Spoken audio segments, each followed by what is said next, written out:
Hello everybody, Mannix here. We're going to be doing a quick little shotgun review on this Hatsan Escort BTS12. It is a 12 gauge semi-automatic bullpup shotgun. I really think it's a cool looking gun. It's very affordable. It's right in the $400, maybe $450 range on the higher end. I found this on a whole bunch of various gun websites and shops. There's a lot of Turkish bullpup style shotguns, particularly these semi-automatics floating around at the moment. This one overall is very good. I think it's good looking. It is functional enough. It's got a couple of quirks I'll go over with real quick, but overall it's extremely comfortable. I like this grip down here. It is rubberized. This grip right here, we got somewhat of a rubberization. It's extremely dense, but that fits my grip anyway extremely well. It's a very, very comfortable gun to hold and operate. The sights are okay. We got like, looks like a peep sight right there, which is adjustable. I like the rail up here. It's just convenient for carrying around, but I think it also just looks cool. I'm a huge fan of rails on shotguns. Some people don't like that because they think intruders can grab onto them. It looks like it is removable.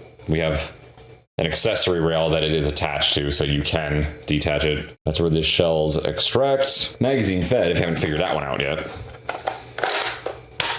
It's just a really, really good looking, cool, almost kind of futuristic looking semi-auto shotgun.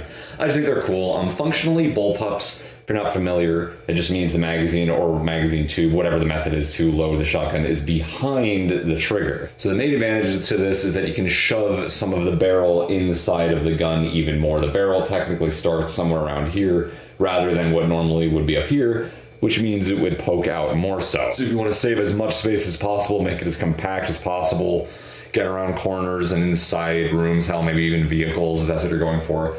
That's the main advantage to the bullpup. You get that full-size 18.5-inch legal length on the barrel, but also shortening the gun's overall length, if that's what you want. So you don't lose any muzzle velocity, you don't lose any range. The main disadvantage is it's kind of a preference thing. If you're loading the gun behind the handle, it can be a little awkward. I'm particularly more used to, just like most people, just loading like right up here. I would hold the gun right here, load the magazine tube up that way, or if it was magazine fed up there. But if it's behind, it's not that difficult. It just takes a little bit of getting used to. You have to use your other hands to load it.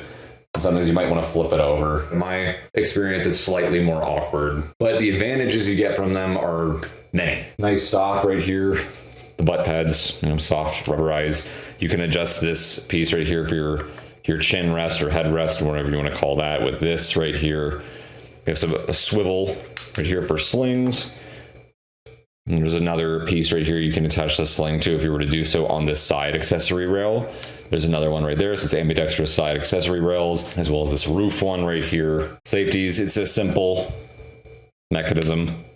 Now it's not safe, and now it is safe. This switch right here releases the magazine.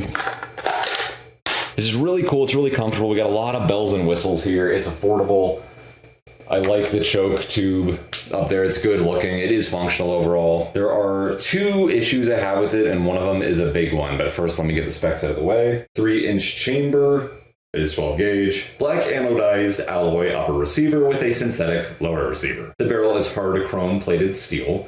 The barrel length is 18 inches. Overall length being 28.8 inches. Average weight, 8.1 pounds. And it comes with these two 5-round capacity magazines. On their website, it's saying it comes with 3. The one I bought only came with 2, but this was about 2 years ago, 2.5 years ago or something, so maybe that changed, I don't know. This is just what I got. You can get it in various colors. This is a desert camo, regular camo. It's kind of like an urban, what they call a moonshine camo. It's just a really, really cool looking gun. The concept is there. It is affordable. If you want an assault shotgun, but you don't want to pay a whole lot, maybe you don't want to pay for a Benelli or something. You just want something a lot cheaper, and you want a bullpup specifically. This is a good one. It is affordable for the price, but the two main issues I have with it, so one kind of fixed itself after a while. When I was first firing this, after I first got it, after just a couple of months, I was having a lot of failures to extract the shells. So one inherent problem a lot of people have with semi-auto shotguns, not just bullpups, but semi-auto shotguns in general. The big what if a lot of people don't like about them when we're directly comparing semi-autos to pump actions or any kind of manual shotgun. The big problem is always, what if the shell does not extract? After I pull that trigger, all of the physics and the inertia go on their merry way, pulls that whole spring back, the space clears, spent shell extracts, and then from the magazine or magazine tube, whatever the method is, new shell goes into place, it closes shut, and you're ready to fire again. What if within that system, something goes wrong? This shotgun was having that exact issue. Is firing standard field loads, 12 gauge birdshot. Every 3 or 4 rounds or so, it would get caught up. The shells would constantly just keep getting caught up in there. So it would fire, but then a spent shell would be stuck right here. I have to keep manually pulling it out, clearing it. Later, after I oiled these mechanisms in here, the spring, I haven't had that issue since. But I didn't get to test it for very long because the cocking handle flew out on me. So there used to be a cocking handle right here in this little slit. A tiny little slit you can see. Cocking handle was just shoved right in there. I think there's a ball bearing system inside here which kind of springs forward and keeps it in place, or tries to keep it in place anyway. It is ambidextrous, so you can swap it to the other side. It's a very ambidextrous shotgun. It comes with a cocking handle. It's basically just a piece of tempered steel with a little knob on it, and you literally just shove it in there. I was kind of skeptical of that piece at first. I didn't know how well it would work. After 75 rounds through this thing or so, maybe even less than that, it flew out. I was firing one day, it just was not in there. And I was outdoors in a field filled with a lot of other garbage and shells other people were firing prior. So needless to say, I never found the cocking handle. I looked on many websites and gun part websites, gun manufacturer websites, Hatsan's official website. I contacted Hatsan on multiple websites. They had multiple times. I never received an answer. I never got a spare cocking handle, unfortunately. Really is a shame.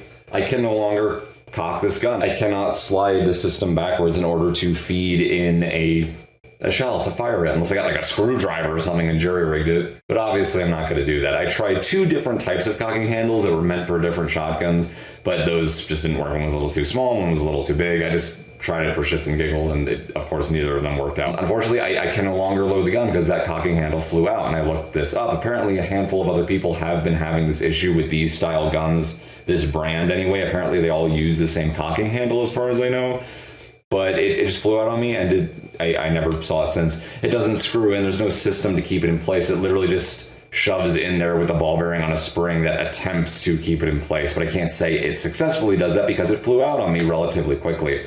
On top of that, I was having failures to extract spent shells when I first got it. Again, that's forgivable. It could have just been because it was dry. It may have just needed to be broken in, made it need to be oiled. So that's forgivable. It is an issue, but that is a reliability problem I had out of the box anyway. It stopped doing that for a little bit after I started using it more and after I oiled it.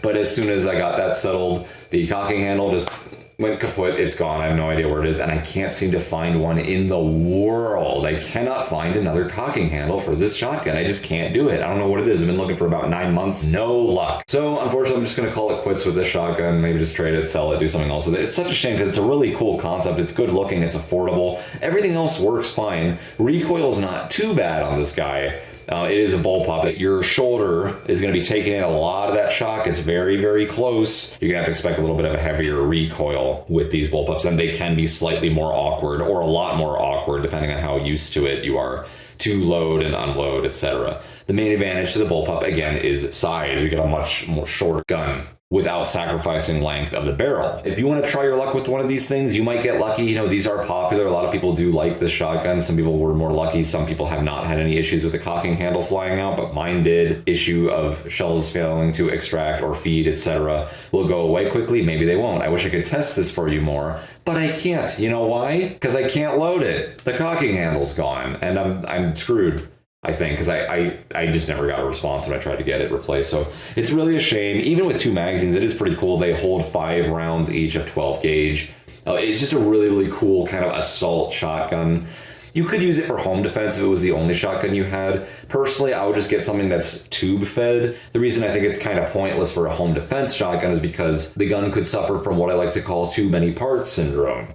Once you have not only a tube that has to feed the rounds into the chamber, but you have a magazine which has to feed rounds into the chamber. So magazine goes into gun, has to communicate with the parts in the gun. It's basically another liability here, another thing that could go wrong. They're reliable and all. I'm not saying magazines are bad. What I'm saying is it's just yet another thing that could potentially go wrong, technically speaking. And with cheaper guns like this, maybe that's something to consider even more. It's another part we have here. Again, still pretty good home defense shotgun, absolutely, because it's very short. Don't got to worry about short stroking a pump or anything like that. That is argued. A lot of people like the semi-auto shotguns because you don't have to worry about possibly short stroking the pump.